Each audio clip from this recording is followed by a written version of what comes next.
കോഴിക്കോട് കൂത്താളിയിൽ അമ്മയെ കൊന്ന മകൻ അറസ്റ്റിൽ. കൂത്താളി സ്വദേശി ലിനീഷിനെയാണ് പേരാമ്പ്ര പോലീസ് അറസ്റ്റ് ചെയ്തത്. ഈ മരണത്തിൽ സംശയം വന്നതിനെ തുടർന്ന് പോലീസ് വളരെ വിശദമായി അന്വേഷിക്കുകയും അത് ശാസ്ത്രീയമായി അന്വേഷിക്കുകയും അതുപോലെ തന്നെ പോസ്റ്റ്മോർട്ടം ചെയ്ത ഡോക്ടറെ കണ്ട് ചോദ്യം ചെയ്തതിൽ അദ്ദേഹത്തിന്റെ മകന്റെ ഭാഗത്തുനിന്നായ ദേവോപദ്രവം ചെയ്തതിന്റെ ഭാഗമായിട്ടാണെന്ന് വ്യക്തമായതിനാൽ അയാളെ ഇന്ന് പോലീസ് അറസ്റ്റ് ചെയ്യും. രാഹുൽ കെ വി ചേരുന്നുണ്ട്. രാഹുൽ, വിവരങ്ങൾ.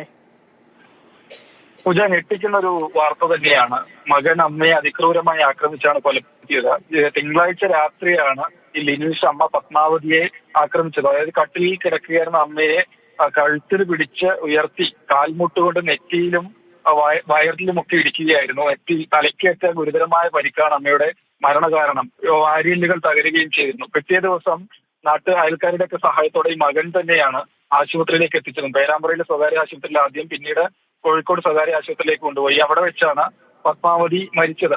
ഈ രണ്ട് മക്കളാണ് പത്മാവതി അമ്മയ്ക്ക്. അമ്മ ഇവരുടെ ഭർത്താവ് മുൻപ് സൈന്യത്തിൽ ഉദ്യോഗസ്ഥനായിരുന്നു. വിരമിച്ച പെൻഷൻ ഉണ്ടായിരുന്നു.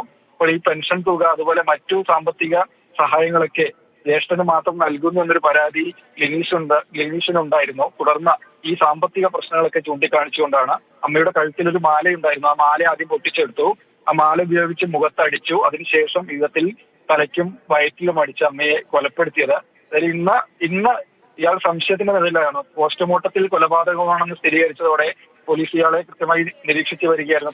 ശരി രാഹുൽ, ക്രൂരമായാണ് അമ്മയെ കൊലപ്പെടുത്തിയത്. കൂത്താളി സ്വദേശി ലിനീഷിനെയാണ് പേരാമ്പ്ര പോലീസ് അറസ്റ്റ് ചെയ്തത്. കോഴിക്കോട് നിന്നും രാഹുൽ കെ വി ആണ് വിവരങ്ങൾ നൽകിയത്.